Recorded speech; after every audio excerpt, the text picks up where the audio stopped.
Welcome back, everybody. Thank you for tuning in to another episode of the Tomatolito Show. And this one's pretty exciting because you got a television network jumping in and a new company jumping in, trying to revive an old format that we used to be accustomed to and seeing in boxing. Right now, there is another television giant that's out there still involved with this type of format, and that is an avenue for the middle class fighters, for the up and coming fighters, for the prospects. It seems like they've been kind of getting thrown to the side the last few years, definitely maybe even decades, right? Where now everything seems to be money driven. Everything seems to be, the big fights, the headliners, the money dictates the show, and not about the prospects, not about, the fighters that are on the downslope of their careers, trying to revive their career and get going again. They would participate in such small formats as that currently held by Showbox, the new generation, where they hail, they actually give an avenue and a platform for the up and coming boxers. Such boxers that have gone through Showbox, the new generation, have been fighters like Errol Spence, Sean Porter, Deontay Wilder, Andre Ward. I mean, you name it. Such big names have gone there. When these fighters they have little to no recognition, little to no following, and they're starting to get on TV, starting to get exposure, and that's how the fans get to know these fighters and start following their careers. So Showtime continues to put that format on such old platforms and channels that we used to have, or platforms where we were accustomed to seeing this type of format was Tuesday night fights. USA Network used to have Tuesday night fights back in the day. And when the dog show came, or the dog and kennel show, whatever that's called, they would come, and because they dragged better ratings for USA Network, you would see Tuesday night fights move to Monday night fights or Wednesday night fights or what have you. And they would adjust the schedule and just move it around because it wasn't a staple of theirs, or maybe it was a staple of theirs, but it wasn't a big, ratings grabber for them. It was just one of those things that you knew that when you tuned in, you were going to catch some decent boxing from up and coming boxers and prospects, or you would see fighters that were on their way out, having a gatekeeper type fight or reviving their career, for that matter. Another one that used to be a staple of boxing was Friday night fights on ESPN. And until a few years back, when PBC took over with the big contract that they signed with ESPN, they basically got rid of Friday night fights. Teddy Atlas calling those fights, Joe Tessitore. I mean, it was just one of those things that it was a given for me growing up, to tune in and watch some decent boxing with some decent up and coming stars. That got washed away.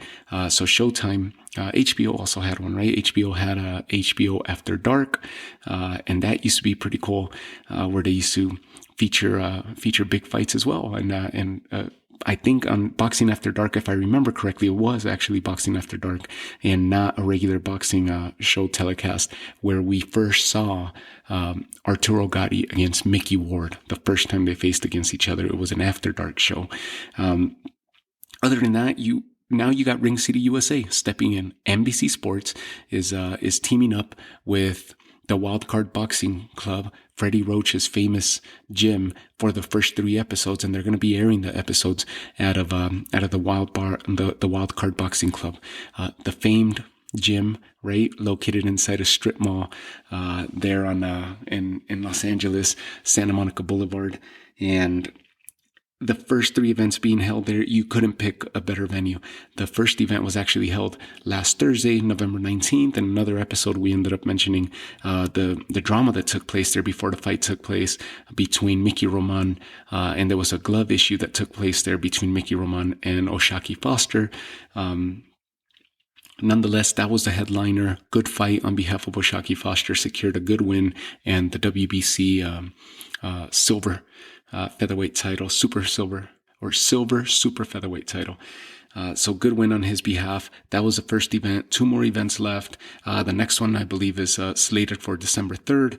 And again, Ring City USA is this company got established this year, and their focus is going to be obviously to start giving a venue and a platform to the up and coming prospects and the lower and middle class fighters who don't really get a lot of exposure in other networks and don't really have anywhere to go. Ring City USA is going to be hoping that they could be the go-to spot for such fighters. The so-called journeymen at one point, right? The so-called journeymen or gatekeepers. Now Ring City USA is going to have them here and mixing them up against good opposition and hoping that we see really good quality boxing, even though they don't have to happen to be the biggest names and the pay-per-view sellers and the household names that we're accustomed to. So for the hardcore boxing fans and for the casual boxing fans, tune in. You might be shocked. For the casual boxing fans, you'll be shocked that you'll see some quality fights without the need of knowing who the names are, but it'll get you researching who these boxers are, and maybe you'll end up following some of these boxers and their careers. And for the hardcore boxing fans, finally we get more boxing, right? The more, the better, the merrier, because we see some of these fighters that we'll recognize and we'll be like, wow, where was this guy all these years? I haven't heard anything from him. And there we go. Mickey Roman, another one, right? Long layoff, came back, had a headliner event there. Fortunately, he ends up losing, but he loses to a better fighter and one that I'm excited to see here in the near future, Oshaki Foster, with an 18-2 record and climbing up those WBC ranks and the featherweight ranks. So with that said, I'll leave you to it. The famed Wildcard Boxing gym in the corner of Santa Monica Boulevard and Vine, Freddie Roach's 33-year staple and in the boxing world with his storied gym. And you see such fighters as Amir Khan, Miguel Cotto, James Toney. You constantly have a crowd there, Mark Wahlberg, and numerous stars that would swing by there. And of course, in its heyday was when you think of Freddie Roach and Manny Pacquiao as a team, and it just attracted so much attention to that area, and it really put the Wild Card Boxing Club on the map of the who's who of trainers and gyms. With that said, I'll leave you with that. Tune in. There's another form of boxing, another format for boxing, another avenue for boxing, and that's on NBC Sports. December 3rd is their next card, and Ring City USA is going to be putting on that event. So take care of yourselves. We'll talk soon. Bye.